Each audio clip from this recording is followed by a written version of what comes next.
Chapter 15, but at length succeeds in his attempt upon both. Having thus gained a complete victory over the affections of these two ladies, he began to convert his good fortune to the purposes of that principle, from which his view was never, no, not for a moment, detached. In other words, he used them as ministers and purveyors to his avarice and fraud. As for the mother-in-law, she was of herself so liberal as to anticipate the wishes of any moderate adventurer, and presented him with sundry valuable jewels, as memorials of her esteem, nor was the daughter backward in such expressions of regard. She already considered his interest as her own, and took frequent opportunities of secreting for his benefit certain stray trinkets that she happened to pick up in her excursions within doors. All these gratifications he received with demonstrations of infinite constraint and reluctance, and, in the midst of his rapacious extortion, acted so cunningly as to impose himself upon both for a miracle of disinterested integrity. Yet, not contented with what he thus could earn, and despairing of being able to steer the bark of his fortune for any length of time between two such dangerous quicksands, he resolved to profit by the occasion while it lasted, and strike some considerable stroke at once. A plan was formed in consequence of this determination, and, at an appointment with the mother in the house of their female friend, our adventurer appeared with an air of dejection, which he veiled with a thin cover of forced pleasantry, that his mistress might suppose he endeavored to conceal some mortal chagrin that preyed upon his heart. The stratagem succeeded to his wish. She observed his countenance between whiles overcast, took notice of the involuntary sighs he heaved, and, with the most tender expressions of sympathy, conjured him to make her acquainted with the cause of his affliction. Instead of gratifying her request immediately, he evaded her questions with a respectful reserve, implying that his love would not suffer him to make her a partner in his sorrow, and this delicacy on his part whetted her impatience and concern to such a degree, that, rather than keep her in such an agony of doubt and apprehension, he was prevailed upon to tell her that he had been, the preceding night, engaged with a company of his fellow students, where he had made too free with the champagne, so that his caution forsook him, and he had been decoyed into play by a Tyrolese gamester, who stripped him of all his ready money, and obtained from him an obligation for 200 florins, which he could not possibly pay without having recourse to his relation the Count de Melville, who would have just cause to be incensed at his extravagance. This information he concluded, by declaring that, cost what it would, he was resolved to make a candid confession of the truth, and throw himself entirely upon the generosity of his patron, who could inflict no other punishment than that of discarding him from his favor and protection, a misfortune which, how grievous soever it might be, he should be able to sustain with fortitude, could he fall upon some method of satisfying the Tyrolese, who was very importunate and savage in his demand. His kind mistress no sooner found out the source of his inquietude, than she promised to dry it up, assuring him that next day, at the same hour, she would enable him to discharge the debt, so that he might set his heart at ease, and recollect that gaiety which was the soul of her enjoyment. He expressed the utmost astonishment at this generous proffer, which, however, he declined, with an affected earnestness of refusal, protesting that he should be extremely mortified, if he thought she looked upon him as one of those mercenary gallants who could make such a sordid use of a lady's affection. "No, madam," cried our politician in a pathetic strain, "whatever happens, I shall never part with that internal consolation, that conscious honor never fails to yield in the deepest scenes of solitary distress.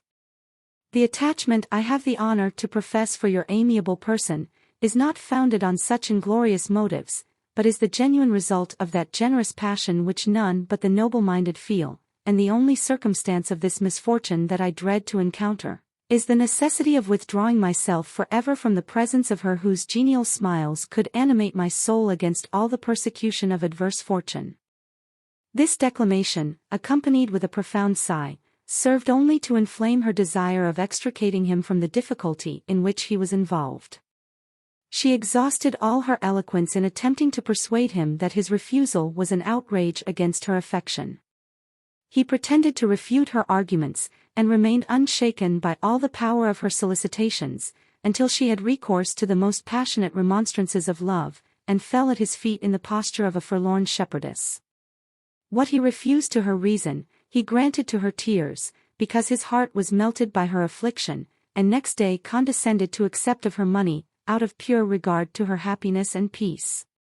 Encouraged by the success of this achievement, he resolved to practice the same experiment upon Wilhelmina, in hope of extracting an equal share of profit from her simplicity and attachment, and, at their very next nocturnal rendezvous in her chamber, reacted the farce already rehearsed, with a small variation, which he thought necessary to stimulate the young lady in his behalf.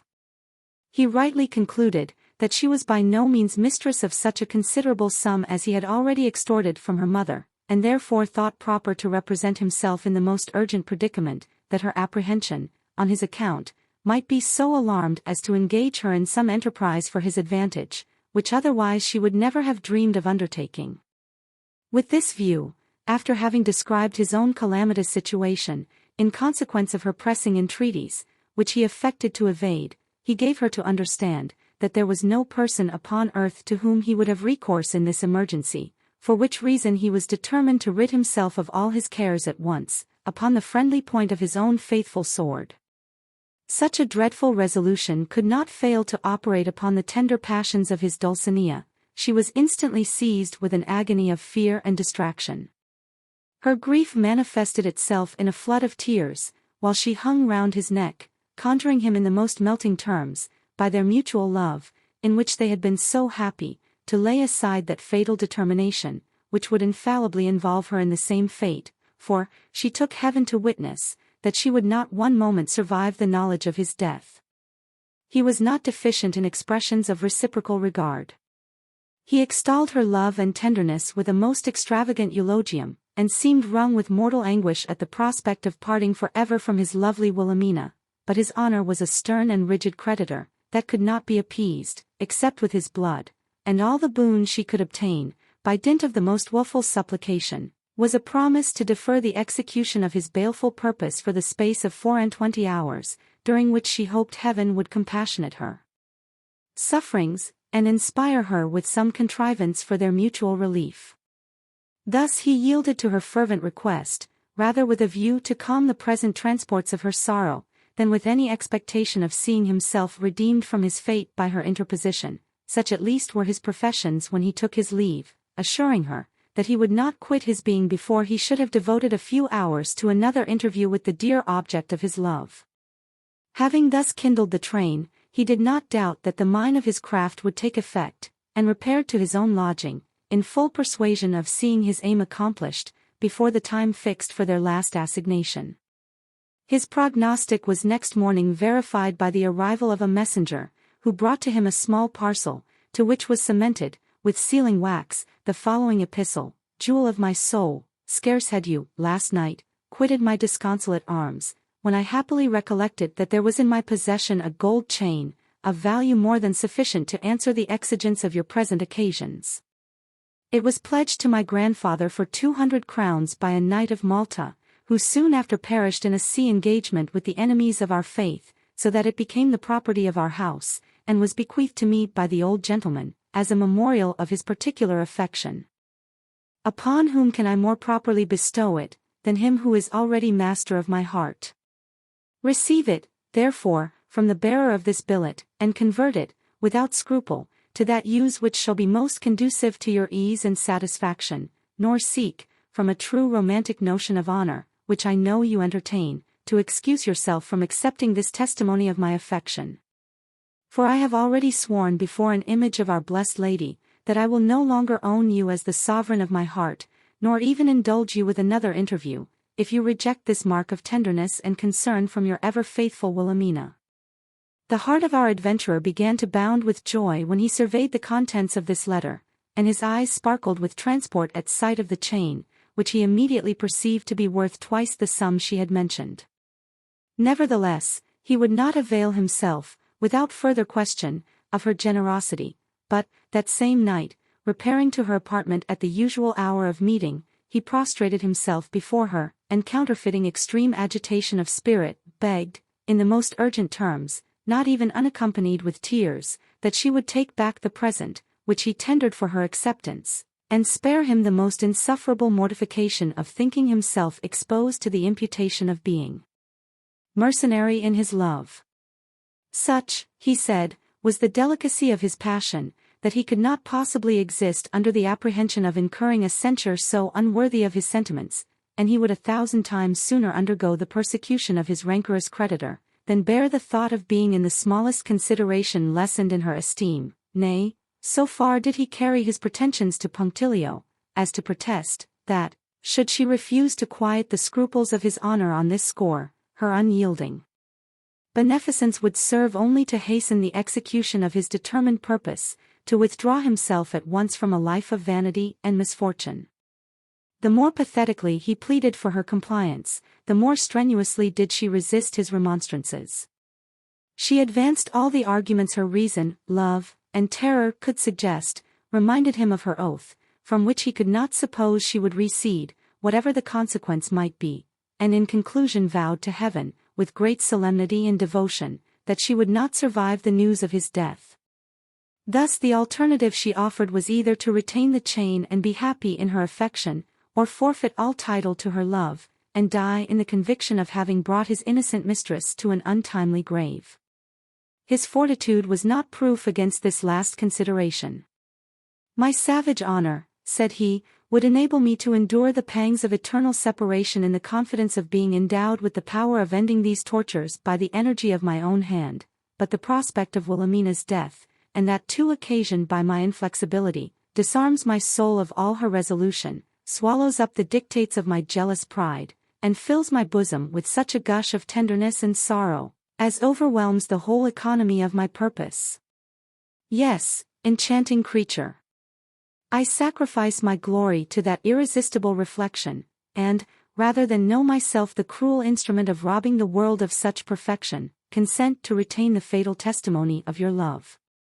So saying, he pocketed the chain, with an air of ineffable mortification, and was rewarded for his compliance with the most endearing caresses of his Dulcinea, who, amidst the tumults of her joy, ejaculated 1,000 acknowledgments to heaven for having blessed her with the affection of such a man, whose honor was unrivaled by anything but his love. Chapter 16. His success begets a blind security, by which he is once again well nigh entrapped in his Dulcinea's apartment.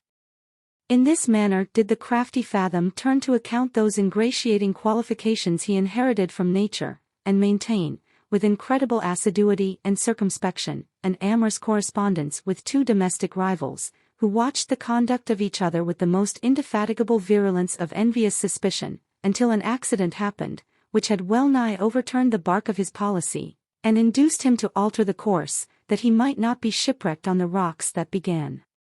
to multiply in the prosecution of his present voyage. The jeweler, who, as a German, wanted neither pride nor ostentation, never failed to celebrate the anniversary of his birth by an annual feast granted to his neighbors and friends, and on these occasions was accustomed to wear that chain which, though bequeathed to his daughter, he considered as an ornament appertaining to the family, whereof he himself was head.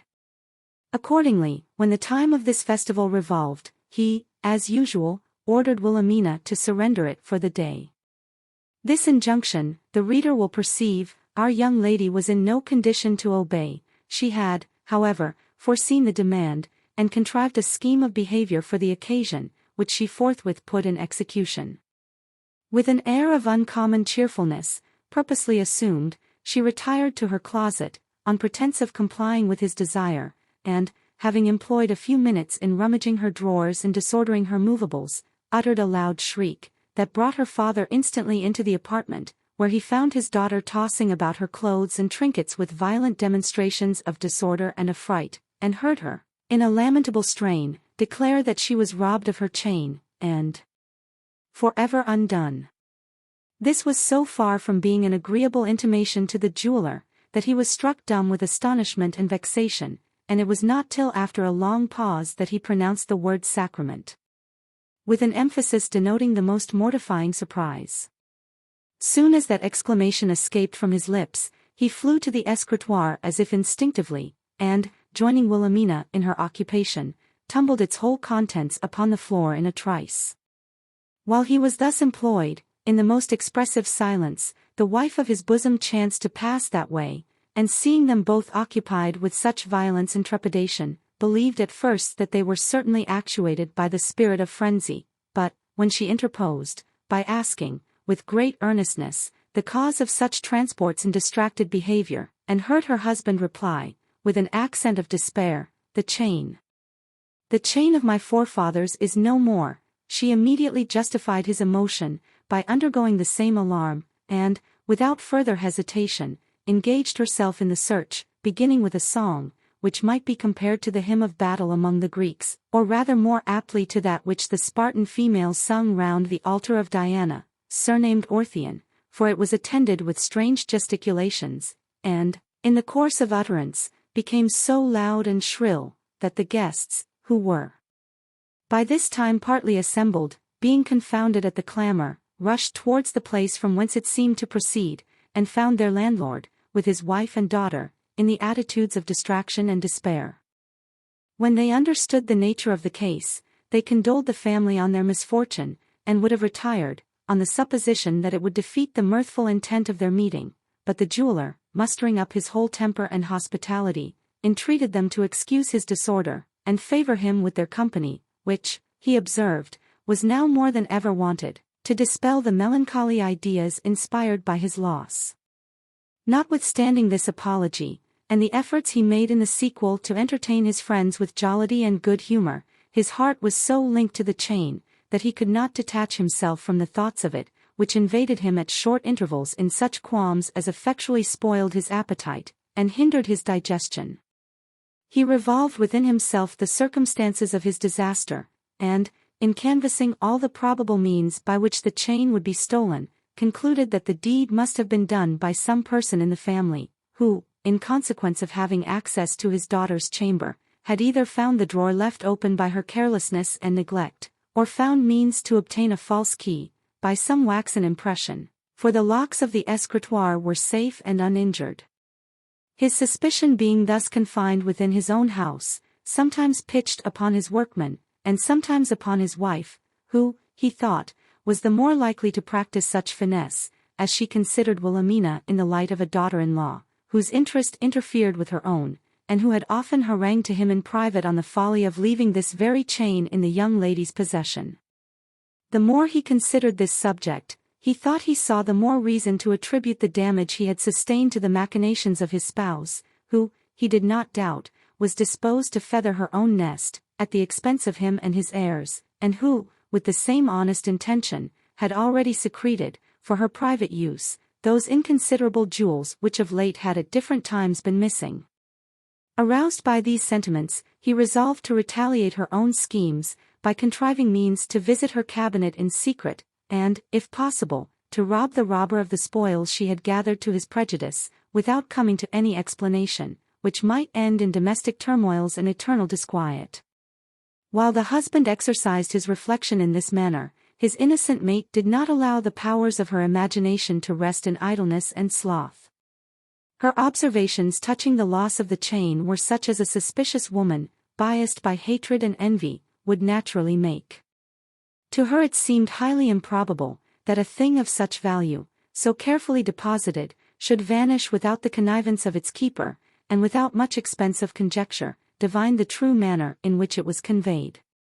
The sole difficulty that occurred in the researches of her sagacity, was to know the gallant who had been favored with such a pledge of Wilhelmina's affection, for, as the reader will easily imagine, she never dreamed of viewing Ferdinand in that odious perspective. In order to satisfy her curiosity, discover this happy favorite, and be revenged on her petulant rival, she prevailed upon the jeweler to employ a scout, who should watch all night upon the stair, without the knowledge of any other person in the family, alleging, that in all likelihood, the housemaid gave private admittance to some lover who was the author of all the losses they had lately suffered, and that they might possibly detect him in his nocturnal adventures, and observing that it would be imprudent to intimate their design to Wilhelmina, lest, through the heedlessness and indiscretion of youth, she might chance to divulge the secret, so as to frustrate their aim. A Swiss, in whose honesty the German could confide, being hired for this purpose, was posted in a dark corner of the staircase, within a few paces of the door, which he was directed to watch, and actually stood sentinel 3 nights, without perceiving the least object of suspicion, but, on the 4th, the evil stars of our adventurer conducted him to the spot, on his voyage to the apartment of his Dulcinea, with whom he had preconcerted the assignation. Having made the signal, which consisted of 2 gentle taps on her door, he was immediately admitted, and the Swiss no sooner saw him fairly housed, than he crept softly to the other door, that was left open for the purpose, and gave immediate intimation of what he had perceived. This intelligence, however, he could not convey so secretly, but the lovers, who were always vigilant upon these occasions, overheard a sort of commotion in the jeweller's chamber, the cause of which their apprehension was ingenious enough to comprehend. We have formerly observed that our adventurer could not make his retreat by the door, without running a very great risk of being detected, and the expedient of the chimney he had no inclination to repeat, so that he found himself in a very uncomfortable dilemma, and was utterly abandoned by all his invention and address, when his mistress, in a whisper, desired him to begin a dialogue, aloud, in an apology, importing, that he had mistaken the door, and that his intention was to visit her father. Touching a ring belonging to the young Count Melville, which she knew Fathom had put into his hands, in order to be altered. Ferdinand, seizing the hint, availed himself of it without delay, and, unbolting the door, pronounced in an audible voice, "Upon my honor, mademoiselle, you wrong my intention, if you imagine I came hither with any disrespectful or dishonorable motive. I have business with your father, which cannot be delayed till tomorrow, without manifest prejudice to my friend and myself, therefore I took the liberty of visiting him at these untimely hours, and it has been my misfortune to mistake the door in the dark. I beg pardon for my involuntary intrusion, and again assure you, that nothing was farther from my thoughts than any design to violate that respect which I have always entertained for you and your father's family."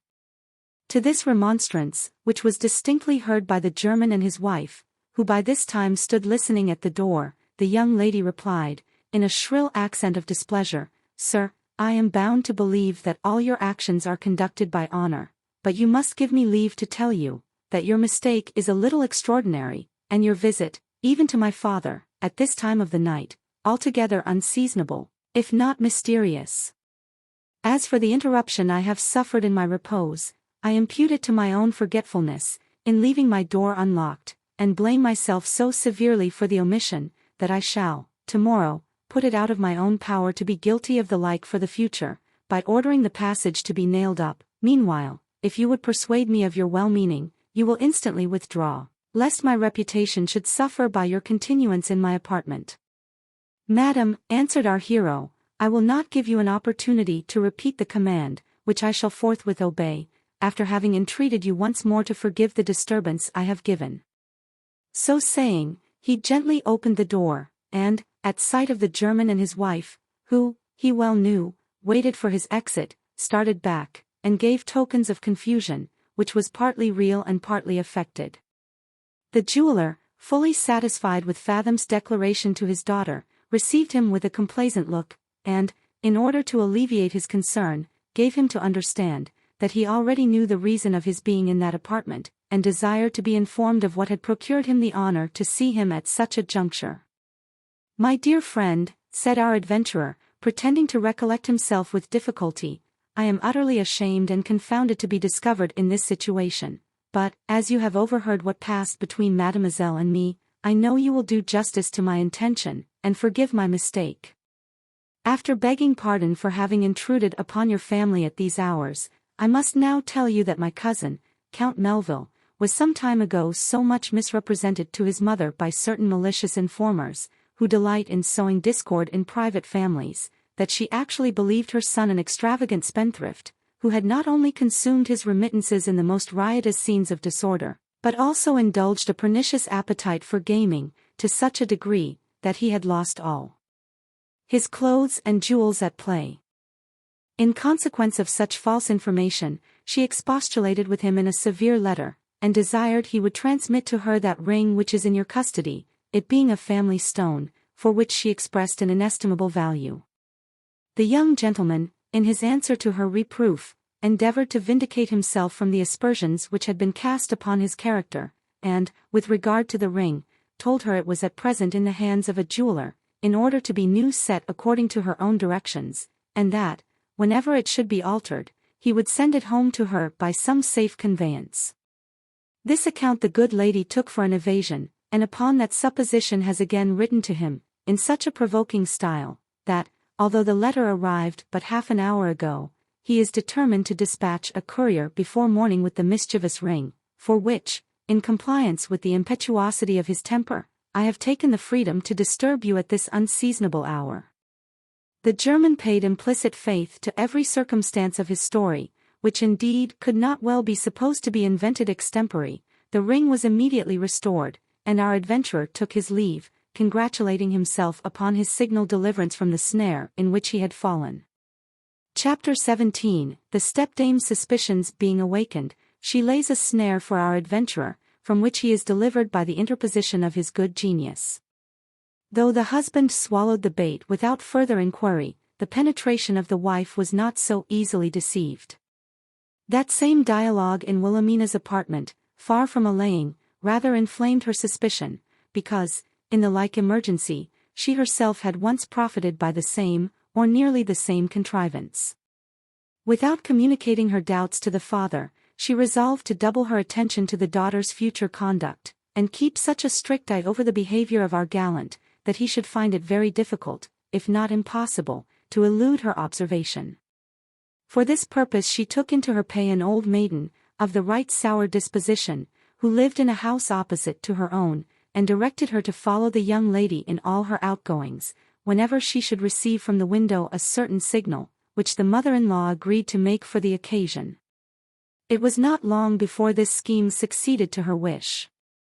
The door of communication betwixt Wilhelmina's apartment and the staircase being nailed up by the jeweller's express order, our adventurer was altogether deprived of those opportunities he had hitherto enjoyed, and was not at all mortified to find himself so restricted in a correspondence which began to be tiresome and disagreeable. But the case was far otherwise with his Dulcinea, whose passion, the more it was thwarted, raged with greater violence, like a fire, that, from the attempts that are made to extinguish it, gathers greater force, and flames with double fury. Upon the second day of her misfortune, she had written a very tender billet, lamenting her unhappiness in being deprived of those meetings which constituted the chief joy of her life, and entreating him to contrive some means of renewing the delicious commerce in an unsuspected place. This intimation she proposed to convey privately into the hand of her lover, during his next visit to the family, but both were so narrowly eyed by the mother, that she found the execution of her design impracticable, and next forenoon, on pretence of going to church, repaired to the house of a companion, who, being also her confidant, undertook to deliver the billet with her own hand. The she-dragon employed by her mother, in obedience to the sign which was displayed from the window, immediately put on her veil, and followed Wilhelmina at a distance, until she saw her fairly housed. She would not even then return from her excursion, but hovered about in sight of the door, with a view of making further observations. In less than 5 minutes after the young lady disappeared, the scout perceived her coming out, accompanied by her comrade, from whom she instantly parted, and bent her way towards the church in good earnest, while the other steered her course in another direction. The duenna, after a moment's suspense and consideration, divined the true cause of this short visit, and resolved to watch the motions of the confidant, whom she traced to the academy in which our hero lodged, and from which she saw her return, after the supposed message was delivered. Fraught with this intelligence, the rancorous understrapper hied her home to the jeweller's wife, and made a faithful recital of what she had seen, communicating at the same time her own conjectures on that subject. Her employer was equally astonished and incensed at this information. She was seized with all that frenzy which takes possession of a slighted woman, when she finds herself supplanted by a detested rival, and, in the first transports of her indignation, devoted them as sacrifices to her vengeance. Nor was her surprise so much the effect of his dissimulation, as of his want of taste and discernment. She inveighed against him, not as the most treacherous lover, but as the most abject wretch, in courting the smiles of such an awkward dowdy, while he enjoyed the favors of a woman who had numbered princes in the train of her admirers. For the brilliancy of her attractions, such as they at present shone, she appealed to the decision of her minister, who consulted her own satisfaction and interest, by flattering the other's vanity and resentment, and so unaccountable did the depravity of our hero's judgment appear to this conceited dame, that she began to believe there was some mistake in the person, and to hope that Wilhelmina's gallant was not in reality her professed admirer, Mr. Fathom, but rather one of his fellow lodgers, whose passion he favored with his mediation and assistance. On this notion, which nothing but mere vanity could have inspired, in opposition to so many more weighty presumptions, she took the resolution of bringing the affair to a fuller explanation, before she would concert any measures to the prejudice of our adventurer, and forthwith dispatched her spy back to his lodgings, to solicit, on the part of Wilhelmina, an immediate answer to the letter he had received. This was an expedition with which the old maiden would have willingly dispensed, because it was founded upon an uncertainty, which might be attended with troublesome consequences, but, rather than be the means of retarding a negotiation so productive of that sort of mischief which is particularly agreeable to all of her tribe, she undertook to manage and effect the discovery, in full confidence of her own talents and experience.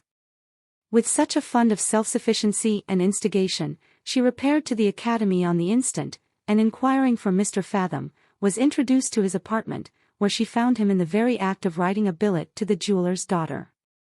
The artful agent having asked, with the mysterious air of an expert go-between, if he had not lately received a message from a certain young lady, and, being answered in the affirmative, gave him to understand, that she herself was a person favored with the friendship and confidence of Wilhelmina, whom she had known from her cradle, and often dandled on her knee, then, in the genuine style of a prattling dry nurse, she launched out in encomiums on his Dulcinea's beauty and sweetness of temper, recounting many simple occurrences of her infancy and childhood, and, finally, desiring a more circumstantial answer to that which she had sent to him by her friend Katharina. In the course of her loquacity she had also, according to her instructions, hinted at the misfortune of the door, and, on the whole, performed her cue with such dexterity and discretion that our politician was actually overreached, and, having finished his epistle, committed it to her care, with many verbal expressions of eternal love and fidelity to his charming Wilhelmina. The messenger, doubly rejoiced at her achievement, which not only recommended her ministry, but also gratified her malice, returned to her principal with great exultation, and, delivering the letter, the reader will easily conceive the transports of that lady when she read the contents of it in these words: Angelic Wilhelmina, to forget those ecstatic scenes we have enjoyed together, or even live without the continuation of that mutual bliss, were to quit all title to perception, and resign every hope of future happiness. No, my charmer, while my head retains the least spark of invention, and my heart glows with the resolution of a man, our correspondence shall not be cut off by the machinations of an envious stepmother, who never had attractions to inspire a generous passion, and, now that age and wrinkles have destroyed what little share of beauty she once possessed, endeavors, like the fiend in paradise, to blast those joys in others, from which she is herself eternally excluded. Doubt not, dear sovereign of my soul, that I will study, with all the eagerness of desiring love, how to frustrate her malicious intention, and renew those transporting moments, the remembrance of which now warms the breast of your ever-constant Fathom. Had our hero murdered her father, or left her a disconsolate widow, by effecting the death of her dear husband, there might have been a possibility of her exerting the Christian virtues of resignation and forgiveness, but such a personal outrage as that contained in this epistle precluded all hope of pardon, and rendered penitence of no signification. His atrocious crime being now fully ascertained, this virago gave a loose to her resentment, which became so loud and tempestuous, that her informer shuddered at the storm she had raised, and began to repent of having communicated the intelligence which seemed to have such a violent effect upon Heck's brain. She endeavored, however, to allay the agitation, by flattering her fancy with the prospect of revenge, and gradually soothed her into a state of deliberate ire, during which she determined to take ample vengeance on the delinquent. In the zenith of her rage, she would have had immediate recourse to poison or steel, had she not been diverted from her mortal purpose by her counselor, who represented the danger of engaging in such violent measures, and proposed a more secure scheme, in the execution of which she would see the perfidious wretch sufficiently punished, without any hazard to her own person or reputation. She advised her to inform the jeweler of Fathom's efforts to seduce her conjugal fidelity, and impart to him a plan, by which he would have it in his power to detect our adventurer in the very act of practicing upon her virtue. The lady relished her proposal, and actually resolved to make an assignation with Ferdinand, as usual, and give notice of the appointment to her husband, that he might personally discover the treachery of his pretended friend, and inflict upon him such chastisement as the German's brutal disposition should suggest, when inflamed by that species of provocation. Had this project been brought to bear, Ferdinand, in all likelihood, would have been disqualified from engaging in any future intrigue, but fate ordained that the design should be defeated, in order to reserve him for more important occasions. Before the circumstances of the plan could be adjusted, it was his good fortune to meet his Dulcinea in the street, and, in the midst of their mutual condolence on the interruption they had suffered in their correspondence, he assured her that he would never give his invention respite, until he should have verified the protestations contained in the letter he had delivered to her discreet agent. This allusion to a billet she had never received did not fail to alarm her fears, and introduce a very mortifying explanation, in which he so accurately described the person of the messenger, that she forthwith comprehended the plot and communicated to our hero her sentiments on that subject. Though he expressed infinite anxiety and chagrin at this misfortune, which could not fail to raise new obstacles to their love, his heart was a stranger to the uneasiness he affected, and rather pleased with the occasion, which would furnish him with pretenses to withdraw himself gradually from an intercourse by this time become equally cloying and unprofitable. Being well acquainted with the mother's temperament, he guessed the present situation of her thoughts, and concluding she would make the jeweler a party in her revenge, he resolved from that moment to discontinue his visits, and cautiously guard against any future interview with the lady whom he had rendered so implacable. It was well for our adventurer that his good fortune so seasonably interposed, for that same day, in the afternoon, he was favored with a billet from the jeweler's wife, couched in the same tender style she had formerly used, and importing an earnest desire of seeing him next day at the wonted rendezvous. Although his penetration was sufficient to perceive the drift of this message, or at least to discern the risk he should run in complying with her request, yet he was willing to be more fully certified of the truth of his suspicion, and wrote an answer to the billet, in which he assured her that he would repair to the place of appointment with all the punctuality of an impatient lover. Nevertheless, instead of performing this promise, he, in the morning, took post in a public house opposite to the place of assignation, in order to reconnoitre the ground, and about noon had the pleasure of seeing the German, wrapped in a cloak, enter the door of his wife's she-friend, though the appointment was fixed at 5 in the evening. Fathom blessed his good angel for having conducted him clear of this conspiracy, and kept his station with great tranquillity till the hour of meeting, when he beheld his enraged Thylestrus take the same route, and enjoyed her disappointment with ineffable satisfaction. Thus favored with a pretext, he took his leave of her, in a letter, giving her to understand that he was no stranger to the barbarous snare she had laid for him, and upbraiding her with having made such an ungrateful return for all his tenderness and attachment. She was not backward in conveying a reply to this expostulation, which seemed to have been dictated in all the distraction of a proud woman who sees her vengeance baffled, as well as her love disdained. Her letter was nothing but a succession of reproaches, menaces, and incoherent execrations. She taxed him with knavery, insensibility, and dissimulation, imprecated 1,000 curses upon his head, and threatened not only to persecute his life with all the arts that hell and malice could inspire, but also to wound him in the person of her daughter-in-law, who should be enclosed for life in a convent, where she should have leisure to repent of those loose and disorderly practices which he had taught her to commit, and of which she could not pretend innocence, as they had it in their power to confront her with the evidence of her lover's own confession. Yet all this denunciation was qualified with an alternative, by which he was given to understand that the gates of mercy were still open, and that penitence was capable of washing out the deepest stain of guilt. Ferdinand read the whole remonstrance with great composure and moderation, and was content to incur the hazard of her hate, rather than put her to the trouble of making such an effort of generosity, as would induce her to forgive the heinous offence he had committed, nor did his apprehension for Wilhelmina in the least influence his behavior on this occasion. So zealous was he for her spiritual concerns, that he would have been glad to hear she had actually taken the veil, but he knew such a step was not at all agreeable to her disposition, and that no violence would be offered to her inclinations on that score, unless her stepmother should communicate to the father that letter of Fathom's which she had intercepted, and by which the German would be convinced of his daughter's backsliding, but this measure, he rightly supposed, the wife would not venture to take, lest the husband, instead of taking her advice touching the young lady, should seek to compromise the affair, by offering her in marriage to her debaucher, a proffer which, if accepted, would overwhelm the mother with vexation and despair. He therefore chose to trust to the effects of lenient time, which he hoped would gradually weaken the resentment of this Penthesilea, and dissolve his connection with the other parts of the family, from which he longed to be totally detached.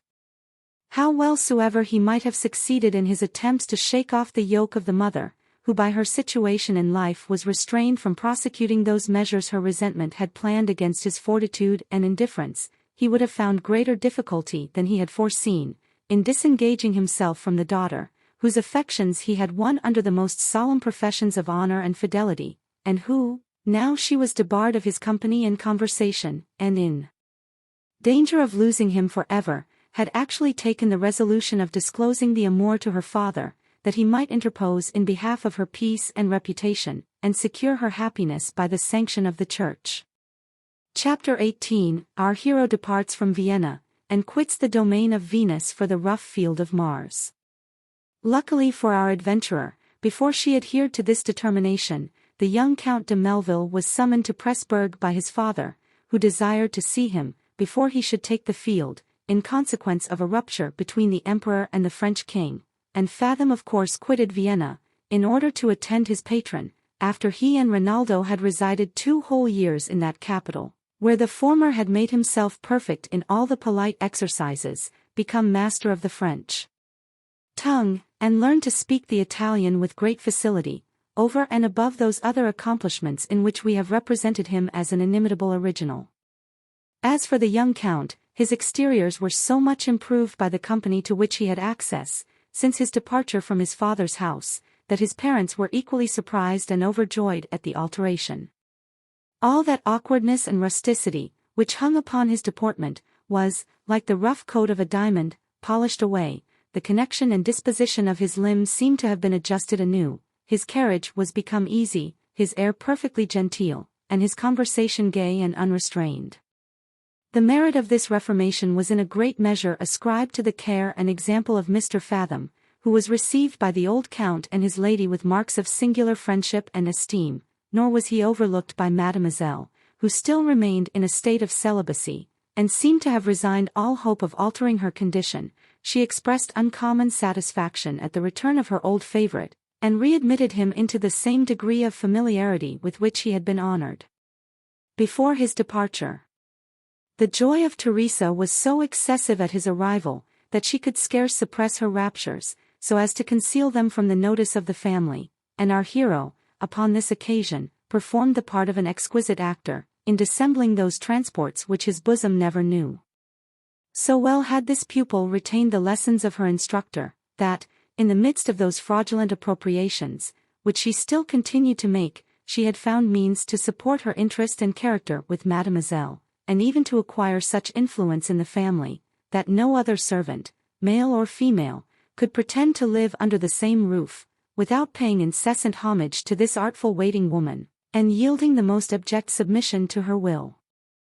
The young gentleman having tarried at Pressburg about 6 weeks, during which a small field equipage was prepared for Rinaldo, they repaired to the camp at Heilbronn, under the auspices of Count Melville, in whose regiment they carried arms as volunteers, with a view to merit promotion in the service by their own personal behavior. Our adventurer would have willingly dispensed with this occasion of signalizing himself, his talents being much better adapted to another sphere of life. Nevertheless, he affected uncommon alacrity at the prospect of gathering laurels in the field, and subscribed to his fortune with a good grace, foreseeing, that even in a campaign, a man of his art and ingenuity might find means to consult his corporal safety, without any danger to his reputation. Accordingly, before he had lived full 3 weeks in camp, the damp situation, and sudden change in his way of life, had such a violent effect upon his constitution, that he was deprived of the use of all his limbs, and mourned, without ceasing, his hard fate, by which he found himself precluded from all opportunity of exerting his diligence, courage, and activity, in the character of a soldier, to which he now aspired. Rinaldo, who was actually enamored of a martial life, and missed no occasion of distinguishing himself, consoled his companion with great cordiality, encouraged him with the hope of seeing his constitution familiarized to the inconveniences of a camp, and accommodated him with everything which he thought would alleviate the pain of his body, as well as the anxiety of his mind. The old count, who sincerely sympathized with his affliction, would have persuaded him to retire into quarters, where he could be carefully nursed, and provided with everything necessary to a person in his condition, but such was his desire of glory, that he resisted his patron's importunities with great constancy, till at length, seeing the old gentleman obstinately determined to consult his health by removing him from the field, he gradually suffered himself to recover the use of his hands, made shift to sit up in his bed, and amuse himself with cards or backgammon, and, notwithstanding the feeble condition of his legs, ventured to ride out on horseback to visit the lines, though the count and his son would never yield to his solicitations so far as to let him accompany Rinaldo in those excursions and reconnoitering parties, by which a volunteer inures himself to toil and peril, and acquires that knowledge in the operations of war, which qualifies him for a command in the service. Notwithstanding this exemption from all duty, our adventurer managed matters so as to pass for a youth of infinite mettle, and even rendered his backwardness and timidity subservient to the support of that character, by expressing an impatience of lying inactive, and a desire of signalizing his prowess, which even the disabled condition of his body could scarce restrain. He must be a man of very weak nerves and excessive irresolution, who can live in the midst of actual service, without imbibing some portion of military fortitude. Danger becomes habitual, and loses a great part of its terror, and as fear is often caught by contagion, so is courage communicated among the individuals of an army. The hope of fame, desire of honors and preferment, envy, emulation, and the dread of disgrace, are motives which cooperate in suppressing that aversion to death or mutilation, which nature hath implanted in the human mind, and therefore it is not to be wondered at, if Fathom, who was naturally chicken-hearted, gained some advantages over his disposition before the end of the campaign, which happened to be neither perilous nor severe. During the winter, while both armies remained in quarters, our adventurer attended his patron to Pressburg, and, before the troops were in motion, Rinaldo obtained a commission, in consequence of which he went into garrison at Philipsburg, whither he was followed by our hero, while the old count's duty called him to the field in a different place. Ferdinand for some time had no reason to be dissatisfied with this disposition, by which he was at once delivered from the fatigues of a campaign, and the inspection of a severe censor, in the person of Count Melville, and his satisfaction was still increased by an accidental meeting with the Tyrolese who had been his confederate at Vienna, and now chanced to serve in garrison on the same footing with himself. These two knights-errant renewed their former correspondence, and, as all soldiers are addicted to gaming, levied contributions upon all those officers who had money to lose, and temerity to play. However, they had not long pursued this branch of traffic, when their success was interrupted by a very serious occurrence, that for the present entirely detached the gentlemen in the garrison from such amusements. The French troops invested Fort Kell, situated on the Rhine, opposite to Strasbourg, and the Imperialists, dreading that the next storm would fall upon Philipsburg, employed themselves with great diligence to put that important fortress in a proper posture of defense. If the suspension of play was displeasing to our hero, the expectation of being besieged was by no means more agreeable. He knew the excellence of the French engineers, the power of their artillery, and the perseverance of their general.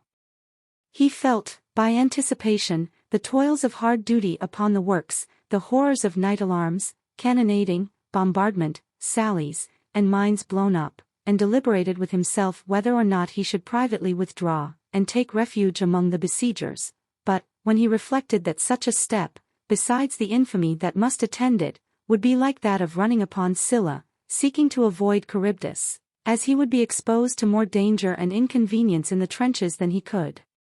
possibly undergo in the town, and after all run the risk of being taken and treated as a deserter. Upon these considerations he resolved to submit himself to his destiny, and endeavored to mitigate the rigor of his fate by those arts he had formerly practiced with success. He accordingly found means to enjoy a very bad state of health during the whole siege, which lasted about 6 weeks after the trenches were opened, and then the garrison marched out by capitulation, with all the honors of war. Chapter 19. He puts himself under the guidance of his associate, and stumbles upon the French camp, where he finishes his military career. Nothing else of moment was transacted during that campaign, and in the winter our adventurer, with the young count, and his friend the Tyrolese, were disposed in quarters of cantonment, where Ferdinand made himself amends for the chagrin he had undergone, by the exercise of those talents in which he excelled. Not that he was satisfied with the sphere of life in which he acted, though he knew himself consummate in the art of play, he was not at all ambitious of a gamester's name, nor did he find himself disposed to hazard those discoveries and explanations to which heroes of that class are sometimes necessarily exposed. His aim was to dwell among the tents of civil life, undisturbed by quarrels and the din of war, and render mankind subservient to his interest, not by stratagems which irritate, but by that suppleness of insinuation, which could not fail to suit the temper of those on whom he meant to prey. He saw that all his expectations of Count Melville's future favor were connected with his choice of a military life, and that his promotion in the service would, in a great measure, depend upon his personal behavior in such emergencies as he did not at all wish to encounter. On the other hand, he confided so much in his own dexterity and address, that he never doubted of being able to rear a splendid fortune for himself, provided he could once obtain a fixed and firm foundation. He had in fancy often enjoyed a prospect of England, not only as his native country, to which, like a true citizen, he longed to be united, but also as the land of promise, flowing with milk and honey, and abounding with subjects on which he knew his talents would be properly exercised.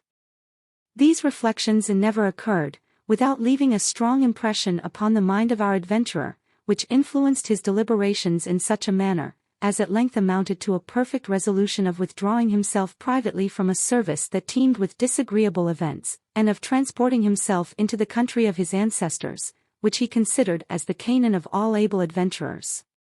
But, previous to his appearance on that stage, he was desirous of visiting the metropolis of France, in which he hoped to improve himself in the knowledge of men and things, and acquire such intelligence as would qualify him to act a more important part upon the British scene.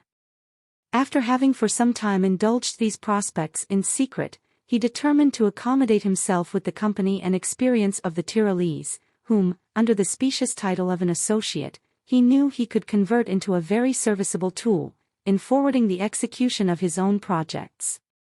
Accordingly, the inclination of this confederate was sounded by distant hints, and being found apt, our hero made him privy to his design of decamping without beat of drum, though, at the same time, he begged his advice touching the method of their departure, that he might retire with as much delicacy as the nature of such a step would permit. Divers consultations were held upon this subject, before they adhered to the resolution of making their escape from the army, after it should have taken the field in the spring, because, in that case, they would have frequent opportunities of going abroad on foraging parties, and, during one of these excursions, might retire in such a manner as to persuade their companions that they had fallen into the enemy's hands. Agreeable to this determination, the camp was no sooner formed in Alsace than our associates began to make preparations for their march, and had already taken all the previous measures for their departure, when an accident happened, which our hero did not fail to convert to his own advantage. This was no other than the desertion of Rinaldo's valet, who, in consequence of a gentle chastisement, which he had richly merited, thought proper to disappear, after having plundered his master's portmanteau, which he had forced open for the purpose. Ferdinand, who was the first person that discovered the theft, immediately comprehended the whole adventure, and, taking it for granted that the delinquent would never return, resolved to finish what the fugitive had imperfectly performed. Being favored with the unreserved confidence of the young count, he instantly had recourse to his bureau, the locks of which he found means to burst open, and, examining a private drawer, contrived with great art to conceal Rinaldo's jewels and cash, made himself master of the contents without hesitation, then cutting open his cloak bag, and strewing the tent with his linen and clothes, began to raise his voice, and produced such a clamor as alarmed the whole neighborhood, and brought a great many officers into the tent. He on this, as on all other occasions, performed his cue to a miracle, expressing confusion and concern so naturally in his gestures and exclamation, that no man could possibly suspect his sincerity, nay, to such a degree of finesse did his cunning amount, that when his friend and patron entered, in consequence of an intimation he soon received of his loss, our adventurer exhibited undoubted signs of distraction and delirium, and, springing upon Rinaldo with all the frantic fury of a bedlamite. "Villain," cried he, "restore the effects you have stole from your master, or you shall be immediately committed to the care of the Prefect." However mortified M. de Melville might be at his own misfortune, the condition of his friend seemed to touch him more nearly. He undervalued his own loss as a trifle that could be easily repaired, said everything which he thought would tend to soothe and compose the agitation of Ferdinand, and finally prevailed upon him to retire to rest. The calamity was wholly attributed to the deserter, and Rinaldo, far from suspecting the true author, took occasion, from his behavior on this emergency, to admire him as a mirror of integrity and attachment. In such an exquisite manner did he plan all his designs, that almost every instance of his fraud furnished matter of triumph to his reputation. Having thus profitably exercised his genius, this subtle politician thought it high time to relinquish his military expectations, and securing all his valuable acquisitions about his own person, rode out with his understrapper, in the midst of 50 dragoons, who went in quest of forage. While the troopers were employed in making up their trusses, the two adventurers advanced towards the skirt of a wood, on pretence of reconnoitering, and the Tyrolese, who undertook to be our hero's guide, directing him to a path which leads toward Strasbourg, they suddenly vanished from the eyes of their companions, who in a few minutes hearing the report of several pistols, which the Confederates purposely fired, conjectured that they had fallen in with a party of French, by whom they were made prisoners of war.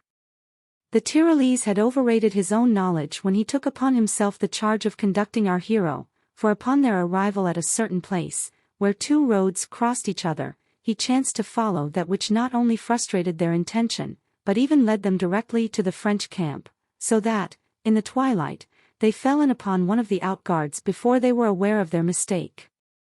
Whatever confusion and perplexity they might undergo, when they heard themselves questioned by the sentinel on the advanced post, certain it is, they betrayed no symptoms of fear or disorder, but while Ferdinand endeavored to recollect himself, his fellow-traveler, with the appearance of admirable intrepidity and presence of mind, told the soldier that he and his companion were two gentlemen of family, who had quitted the Austrian army, on account of having sustained some ill usage, which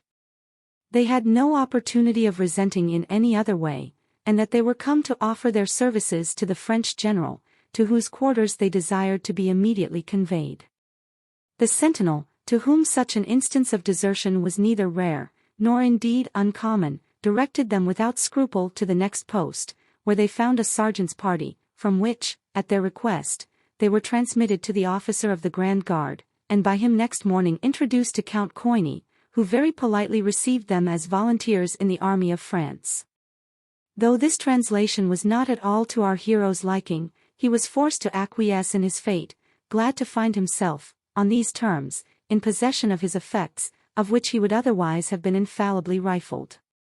This campaign, however, was the most disagreeable period of his whole life, because the manner in which he had entered into the service subjected him to the particular observation and notice of the French officers, so that he was obliged to be very alert in his duty, and summon all his fortitude to maintain the character he had assumed. What rendered his situation still more unpalatable, was the activity of both armies in the course of this season, during which, over and above sundry fatiguing marches and countermarches, he was personally engaged in the affair of Halle, which was very obstinate, where, being in the skirts of the detachment, he was actually wounded in the face by the sword of an hussar, but this was, luckily for him, the last time he found himself under the necessity of exerting his military prowess, for a cessation of arms was proclaimed before he was cured of his wound, and peace concluded about the end of the campaign. During his sojourn in the French camp, he assumed the character of a man of family, who being disgusted at some supercilious treatment he had met with in the German service, and at the same time ambitious of carrying arms under the banners of France, took the opportunity of retreating by stealth from his friends, accompanied only by one with whom he could entrust his intention. In this capacity he had managed his matters to such advantage, that many French officers of rank were very well disposed to contribute their interest in his behalf, had his inclination verged towards promotion in the army, but he thought proper to conceal his real design, under the specious pretext of longing to see the metropolis of France, that centre of pleasure and politeness, in which he proposed to spend some time for the improvement of his address and understanding. These were motives too laudable to be opposed by his new patrons, some of whom furnished him with letters of recommendation to certain noblemen of the first rank at the court of Versailles, for which place he and his companions set out from the banks of the Rhine, very well satisfied with the honorable dismission they had obtained from a life of inconvenience, danger, and alarm.